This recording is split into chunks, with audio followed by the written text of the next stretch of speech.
Bonjour et bienvenue sur ma chaîne.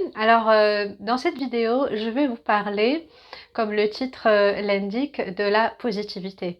Un outil en développement personnel qui m'a permis à plusieurs reprises d'aller de l'avant, de dépasser mes obstacles et mes défis et de voir la vie différemment et de carrément aussi changer ma perception des choses.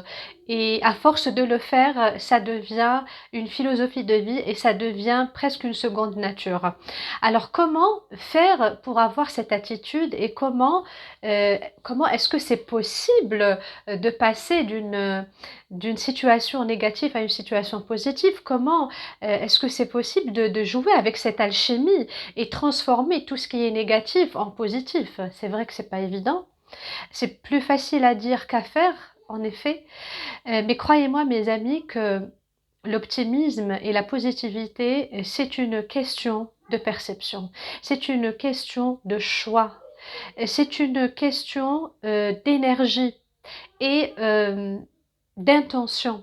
Donc quand j'ai une situation négative qui se présente à moi, j'ai le choix soit de la nourrir davantage en négativité et donc de dramatiser cet événement que je suis en train de vivre ou ce passage de vie que je suis en train de vivre, ou au contraire j'ai un autre choix, c'est de regarder les choses telles qu'elles sont et d'essayer de ne pas nourrir le côté négatif, au contraire, mais essayer de voir qu'est-ce qu'il peut y avoir de positif, qu'est-ce qui se cache derrière cette déception ou ce décès par exemple, ou cet échec, etc. Donc tout ce qui peut être négatif pour vous et tout ce que vous pouvez qualifier de négatif, essayez de vous poser la question et si j'essayais de voir les choses différemment, qu'est-ce que ça pourrait m'apporter? Qu'est-ce qui est caché derrière cet événement que je suis en train de vivre, qui pourrait être bien finalement pour moi? Parce que vous savez très bien que rien n'arrive par hasard et que chaque expérience qu'on vit a une leçon à nous apprendre. Donc il s'agit d'une philosophie de vie. Donc il s'agit de se poser des questions avant même d'aller choisir ses filtres habituels et ses jugements habituels et de replonger dans la négativité et en fait d'amplifier le problème. Des fois, vous savez, le problème est simple et passager, mais plus on l'amplifie, plus on le nourrit avec la peur, avec le doute, avec la négativité, et plus il grandit et plus il devient ingérable. Alors que vous avez sûrement vécu ça, on a le même problème, par exemple, deux personnes ont le même problème, mais ils vont le vivre différemment parce que tout simplement, ils vont le percevoir différemment, alors qu'il s'agit exactement du même problème matériellement, qui s'est manifesté de la même façon, mais au niveau de la perception, au niveau de l'acceptation, au niveau de la gestion et du choix à comment réagir à ce problème, on peut avoir deux personnes complètement différentes et on voit des résultats complètement différents. Et d'ailleurs, souvent on se pose la question quand on voit des gens, et ça m'est arrivé, par exemple, des gens qui ne sont pas forcément riches, qui n'ont pas beaucoup d'argent, qui ont très peu de moyens, qui ont des soucis de santé, etc.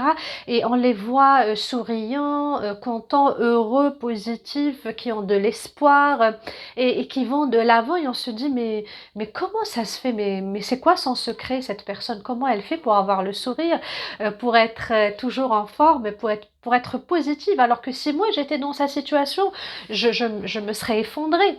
Donc c'est un peu ça la perception, mes amis. Sachez que vous avez les clés entre vos mains. C'est à vous de choisir quand vous avez une situation, déjà comment vous allez l'apercevoir.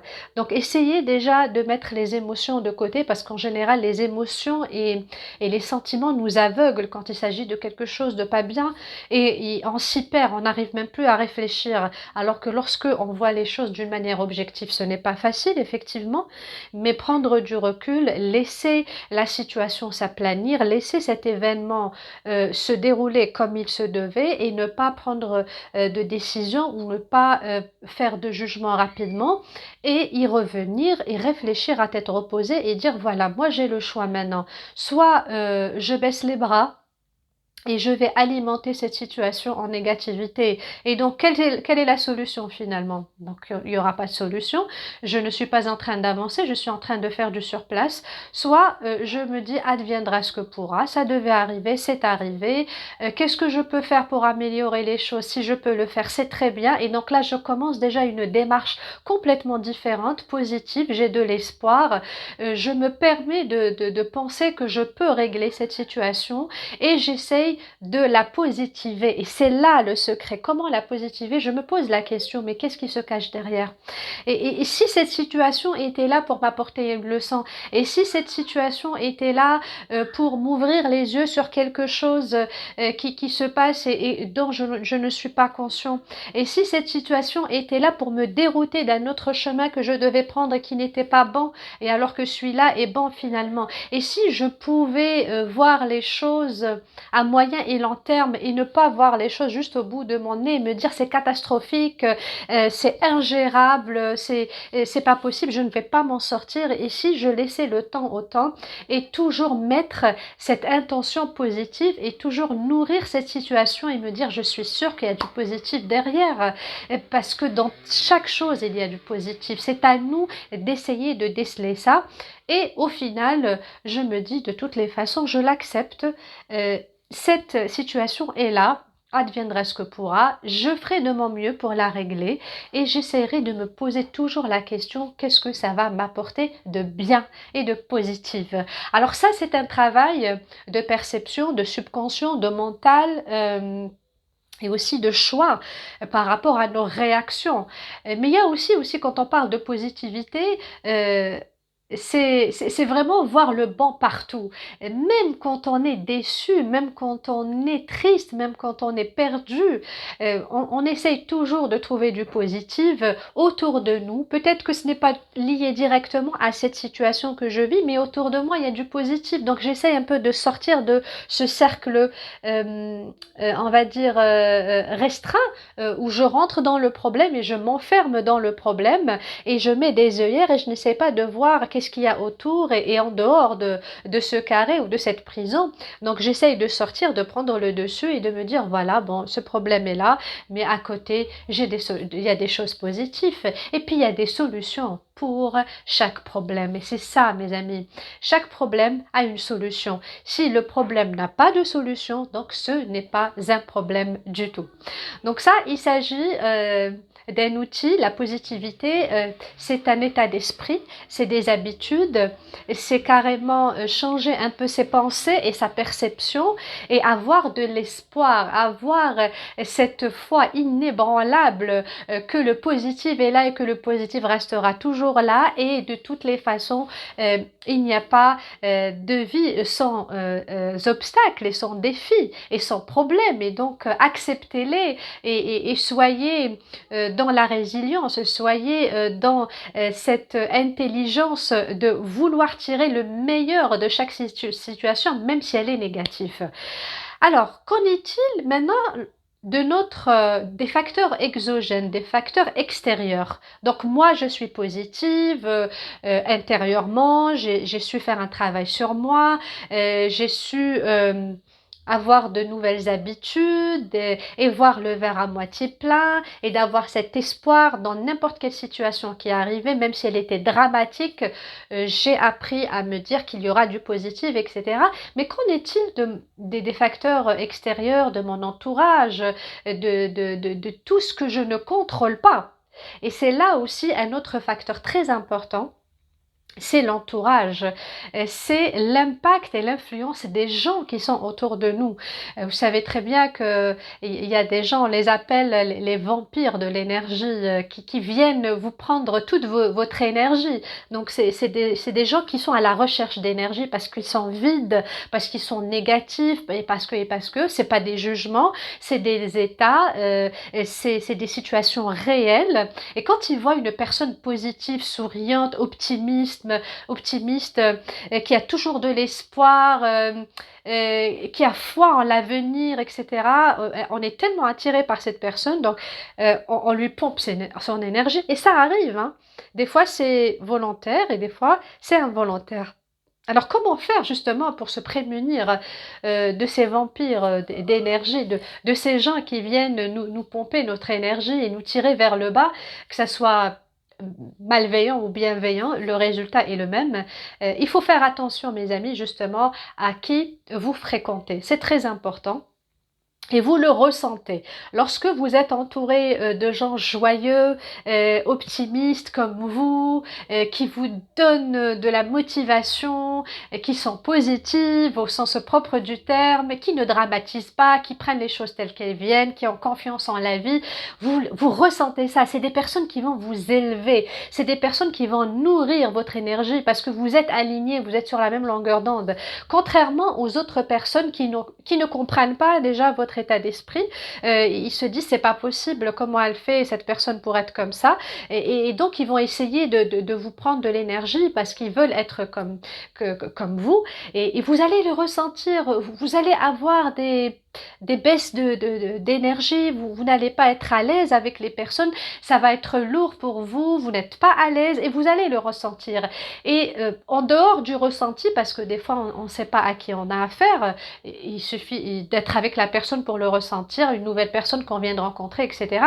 Mais des fois on connaît très bien les personnes, nos amis, notre famille, nos collègues, on les connaît très bien et on sait comment ils réfléchissent, et souvent on sait que telle et telle personne est négative, qu'elle voit pas les choses de la même façon que nous, mais on reste avec cette personne, soit on travaille avec elle, soit c'est une amie, soit c'est de la famille, etc. Et on s'efforce à rester. Donc, et c'est comme ça, mes amis, qu'on perd notre énergie, et c'est comme ça que ce n'est pas facile d'aller de l'avant. D'ailleurs, c'est des personnes que vous allez tout de suite reconnaître, c'est pas très difficile à définir. Ce sont ce genre de personnes pour qui, à chaque fois que pour chaque solution, ils ont un problème. Donc, quelles que soient les solutions que vous allez leur donner, ils vous disent non. Mais parce qu'ils sont pessimistes, mais parce que c'est plus fort qu'eux. C'est un état d'esprit. Donc, ils sont pessimistes et ils ne voient pas les choses de la même façon que vous. De toutes les façons, ça va être difficile. Donc, nourrir cette belle énergie positive, nourrir cette attitude de positivisme et d'optimisme nécessite un travail régulier, effectivement. Donc d'ailleurs, vous le savez, c'est pas évident d'être positif tout le temps. Donc c'est vraiment les montagnes russes, ça monte, ça descend. Des fois on est très bien, et il y a des jours où on n'est pas bien, on perd confiance, etc. C'est pour ça que je vous dis, mes amis, que ça se nourrit.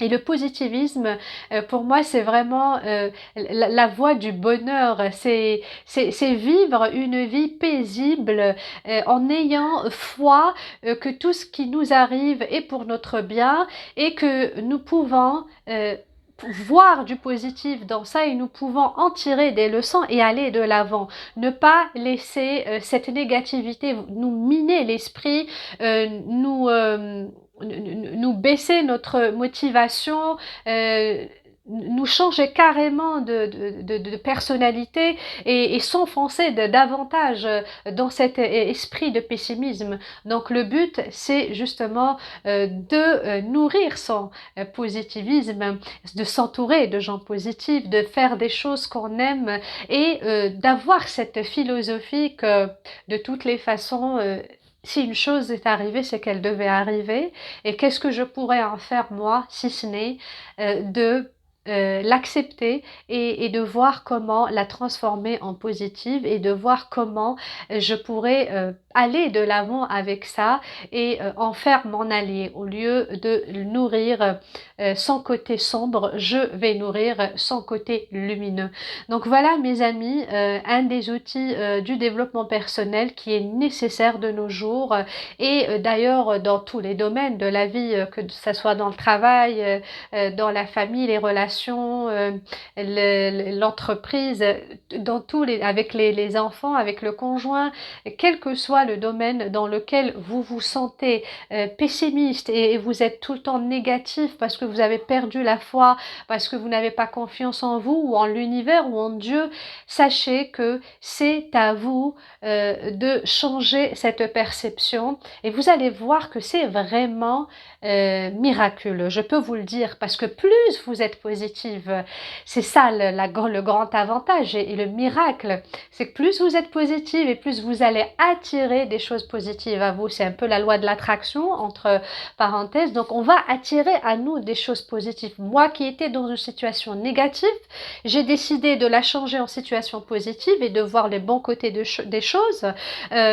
D'avoir de l'espoir et d'être sûr que il y a du positif dans ce qui m'arrive et que ce n'est que passager et que de toutes les façons je l'accepte à bras ouverts, je ne vais pas lutter et j'avance dans ma vie, je continue et voilà, j'ai le sourire et j'ai de l'espoir et je sais que tout va rentrer dans l'ordre, de toutes les façons, tout est une question de temps. Et qu'est-ce qui se passe? C'est que j'ai changé ma vibration et ma vibration devient positive et moi je suis positive et j'ai confiance et je suis zen et je me laisse vivre. Et qu'est-ce qui va se passer? Je vais attirer à moi beaucoup plus de choses positives. C'est le cercle vertueux. Donc, plus de positif attire du positif, etc. Et jusqu'à l'infini d'ailleurs. Donc, voilà mes amis, c'était la petite capsule de positivité. Alors, si vous aimez lire, je peux vous conseiller l'optimisme de Voltaire, alors j'ai oublié le titre, ça s'appelle Candide ou l'optimisme. Voilà, Candide ou l'optimisme, c'est un livre que j'ai adoré parce que lui c'est vraiment le summum de l'optimisme. Donc si vous avez vraiment des doutes quant à vos petites actions d'optimisme, essayez de lire Candide et vous allez voir que lui, il n'a pas de limite et qu'il voyait tout en positive et c'était ça un peu la magie de cette positive attitude, donc je vous le conseille vivement. Donc sur ce, je vous remercie d'avoir vu la vidéo jusqu'à la fin. Si vous avez aimé, n'oubliez pas de liker, de partager, de vous abonner pour les futures vidéos aussi, de cliquer sur la cloche pour recevoir les notifications. Je vous dis merci, à très bientôt. Ciao!